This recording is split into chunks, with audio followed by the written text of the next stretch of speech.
This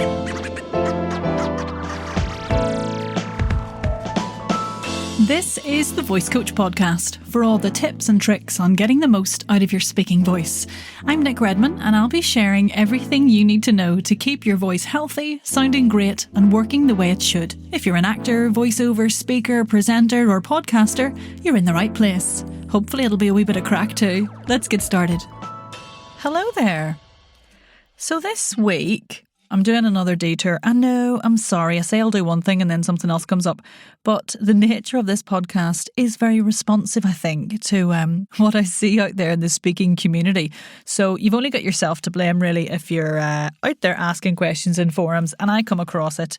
Then I obviously, as a big voice nut, want to give my opinion and try and help out. So this week, I've seen loads of people asking in different, whether it's podcasting forums or voiceover Facebook groups or anything like that, asking about how to make reading a script sound conversational.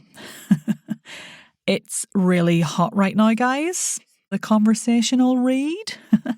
Very elusive as well to a lot of people, but it is really hot right now. And everybody just wants to be listening to stuff, apparently, like they're down the pub with their mates or really just feeling like they're not being sold to if it's a voiceover read. It's also actually really important for podcasters who are more comfortable working from a script, which is fine, by the way, despite what Harry said off the top of your head says in the podcasting forums, like you do you. If you want to write a script and read from a script for your podcast because you're more comfortable like that, or it's about getting facts and figures and important things in there, then go for it. Absolutely fine. There are ways of making it sound conversational. And of course, if you're a presenter, the ability to sight read and make it sound conversational and casual is really important. So here are my top tips. Number 1, practice sight reading, any kind, every single day.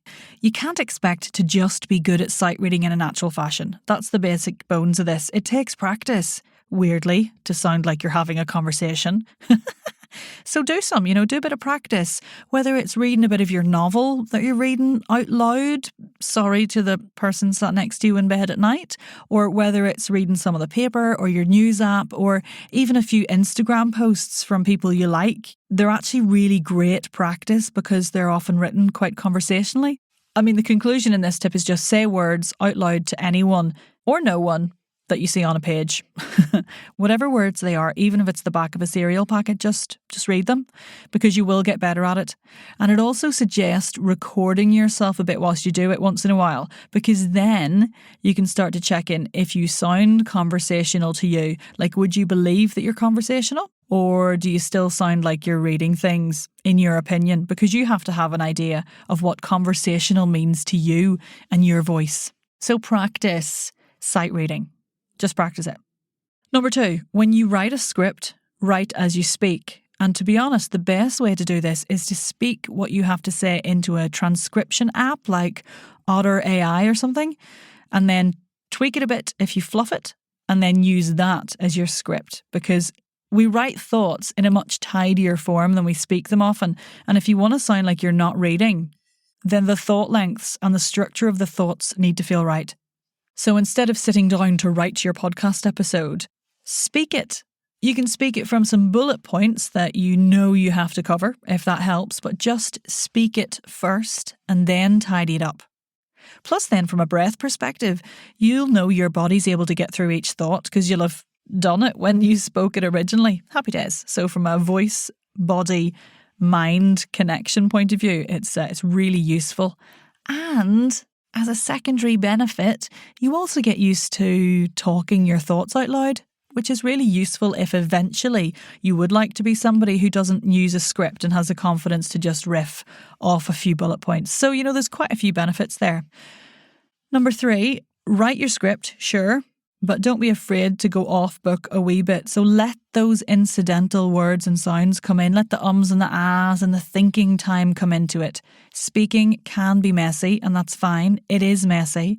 We as listeners listen to messy speech every single day, and we all survive just fine. We're used to it. A great exercise is to take the line that you want to say and then add an extra word at the start and at the end. So this is a good little practice for this until you get more comfortable. So if your sentence is, it's really easy to build voice training into your day. This is me trying to get some subconscious messaging into this episode too. But right, if the phrase is, it's really easy to build voice training into your day, I might instead look at my page, see that line coming up and say, look, it's really easy to build voice training into your day. I promise. And then it just makes it feel a little bit more conversational and a little bit less tidy, which I think is the key here, really. And it also starts the energy before the really important bit of the line. And it keeps the energy going until right past the important bit of the line, which is a really great tip for voiceovers too. You know, you can just leave a gap in between the incidental words and the actual line that you've been scripted to say and edit the leading words and the lead out afterwards. Okay, my final point here in this episode is try not to censor yourself too much or get caught up on sounding perfect because, like I said in the point just before this one, conversation isn't perfect. And this, of course, depends on the context of your speaking, but it's worth thinking about. Like I worked with some people recently on literally messing up their voiceover delivery because the client wanted it so they could sound more natural. I think the age of us sounding like everything is perfect and only believing really perfect sounding speech are over in many industries. And you shouldn't be trying to clean up your accent or voice if you want your podcast to sound authentic anyway. We do take for granted how much the average human is used to listening to and processing our very normal, flawed, lumpy, bumpy conversation. I don't know about you, but if I'm listening to someone talking about something they're really passionate about, or being paid to pretend they're passionate about it. Hello, voiceovers. I hear you. I see you. I don't mind at all if they trip over the words a wee bit. You know, it's passion. I can feel that. And I care about feeling their passion through the communication. I care about being inspired or motivated or outraged or sad alongside them. That's authenticity. That's conversation. Not perfect words in the right, correct order. So there you go. Let's just recap. Number 1, practice sight reading every single day. Number 2, write as you speak. So speak the speech, transcribe it somehow. Lots of tech out there for that. And then use that transcribed text as a script that you can tweak if you need to. Write your script, but don't be afraid to go off book. If something else pops into your head, just go with it, let it happen. And try not to make yourself sound perfect because our ears are used to the imperfect. All right, there you go. Have a little play with a few of those tips next time you're on the hunt for that elusive conversational read. And remember, come and join me in the Voice and Accent Hub if you'd like to join in the, voice and accent crack a little bit more. And if you pop your email down on the way in, then you'll get lots of insights into any of the training opportunities I've got coming up because I've got loads of things in the pipeline, which is exciting. I've been having lovely conversations with people this week who are interested in joining me on the next Ultimate Voice Getaway Retreat, which is very exciting. Link to that in the show notes as well. And listen, I'm always open to hearing from you, like the listener. If you've got any questions about your voice or communication or anything like that that you'd like me to talk about in the podcast, just stick it in the Voice and Accent Hub and tag me in and I'll get to it and do a cheeky little episode about it. Because it's always good to know what you guys would want to hear about. Okie dokie. That's it for now. The voice training journey continues very soon. I shall see you next time.